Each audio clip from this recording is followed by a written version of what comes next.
যোৱা ফেচবুক লাইভত মই এটা কথা উল্লেখ কৰিছিলোঁ যে আমি সকলো জুবিন গাৰ্গৰ অনুৰাগী। কোনোবা এজনে ভাবিব পাৰে যে মই বেছি ডাঙৰ অনুৰাগী, কোনোবা এজনে ভাবিব পাৰে যে মোতকৈ আৰু ডাঙৰ অনুৰাগী কোনো নাই। কিন্তু প্ৰকৃত সত্যটো হ'ল যে প্ৰতিগৰাকী অসমবাসীয়েই জুবিনৰ অনুৰাগী। আমি কোনো বেছি নহয়, কোনো কম নহয়।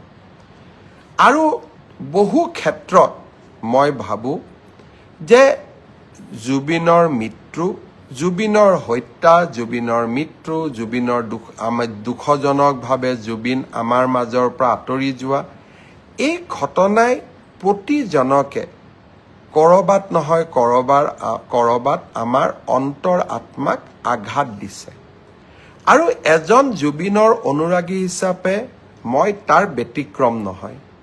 আৰু সেয়েহে এটা দিনৰ ভিতৰতে ছিংগাপুৰত পষ্টমৰ্টেম কৰি দিল্লীলৈকে তেখেতৰ পাৰ্থিৱ শৰীৰ লৈ অহা, দিল্লীৰ পৰা অসমলৈ লৈ আহি তেখেতক লাখ লাখ ৰাইজৰ দৰ্শনৰ বাবে পাৰ্থিৱ শৰীৰক সুৰক্ষিত কৰি ৰাইজৰ দৰ্শনৰ বাবে মুকলি কৰি দিয়া, আৰু শেষত সোণাপুৰত এক সুন্দৰ স্থানত তেখেতক বিদায় দিয়া, এই সমগ্ৰ প্ৰক্ৰিয়াটোত মই অসমৰ মুখ্যমন্ত্ৰী হিচাপে নহয়, জুবিনৰ এজন অনুৰাগী হিচাপে নিজকে নিয়োগ কৰিছিলোঁ।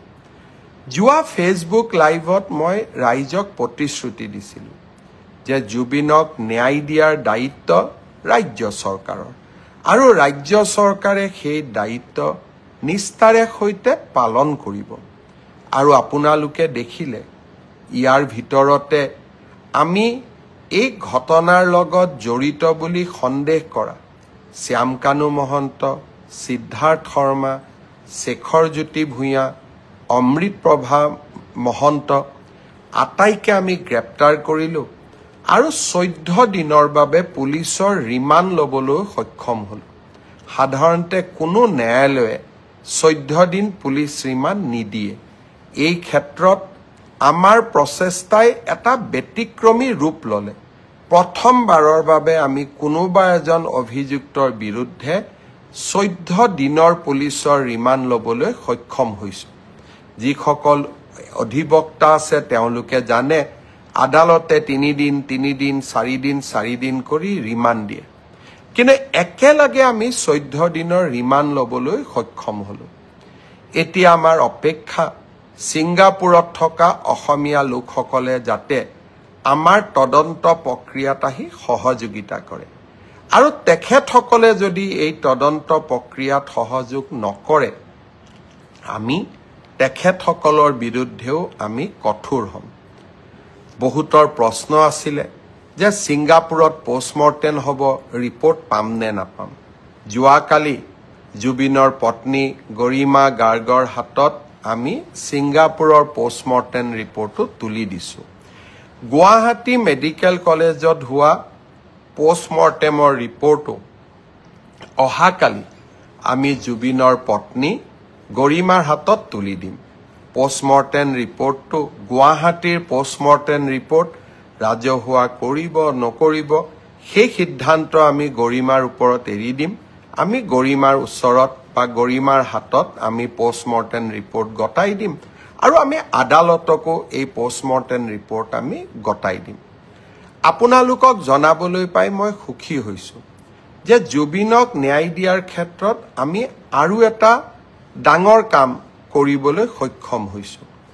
ন্যায়িক তদন্ত প্ৰথমবাৰৰ বাবে গুৱাহাটী উচ্চ ন্যায়ালয়ৰ মাননীয় মুখ্য ন্যায়াধীশগৰাকীক আমি আহ্বান জনাইছিলোঁ যে জুবিন গাৰ্গৰ মৃত্যুৰ তদন্ত কৰিবলৈ এখন জুডিচিয়েল কমিশ্যন, ন্যায়িক আয়োগ গঠন কৰিব লাগে, আৰু এই ন্যায়িক আয়োগত ৰিটায়াৰ্ড জাজ নহয়, অৱসৰপ্ৰাপ্ত ন্যায়াধীশ নহয়, হাইকোৰ্টৰ বৰ্তমান ন্যায়াধীশ এজনক নিযুক্তি দিব লাগে। আমাৰ অনুৰোধত মাননীয় উচ্চ ন্যায়ালয়ৰ মুখ্য ন্যায়াধীশ ডাঙৰীয়াই এজন বিচাৰপতি জাষ্টিস সৌমিত্ৰ শইকীয়াক এই আয়োগখনৰ অধ্যক্ষতা কৰিবলৈ অনুমোদন জনাইছে।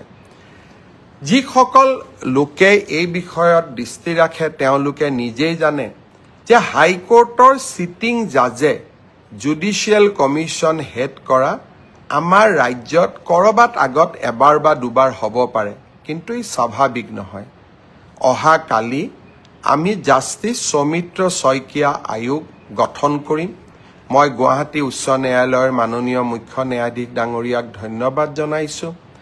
আৰু এতিয়া যিসকলে ইউটিউব, ফেচবুক, টুইটাৰত জুবিনৰ হত্যাৰ বিষয়ে বিভিন্ন তথ্য দাঙি ধৰিছিল, এতিয়া তেওঁলোকৰ দায়িত্ব হ'ব যে তেওঁলোকে এই ন্যায়িক আয়োগৰ সন্মুখলৈ গৈ শপতনামা দাখিল কৰা। কৰবাত ফেচবুকত লাইক, ইনষ্টাগ্ৰামত ফলোৱাৰ গোটাবলৈ জুবিনৰ অনুৰাগী হোৱা আৰু ন্যায়িক আয়োগক এতিয়া গৈ সহযোগিতা কৰা। আমি নিশ্চিতভাৱে সেইসকলৰ প্ৰতি লক্ষ্য ৰাখিম যিসকলে ফেচবুক আৰু ইনষ্টাগ্ৰামত বিভিন্ন কথা ক'লে। এতিয়া তেওঁলোকে ন্যায়িক আয়োগৰ আগত শপতনামা দাখিল কৰাৰ দায়িত্ব পালন কৰিব নে নাই। নাও the ball will be in there court. তেওঁলোকে এতিয়া ইয়াক কেনেকৈ ব্যৱহাৰ কৰে তাৰ পৰাই আমি প্ৰমাণ পাম যে কোন আচলতে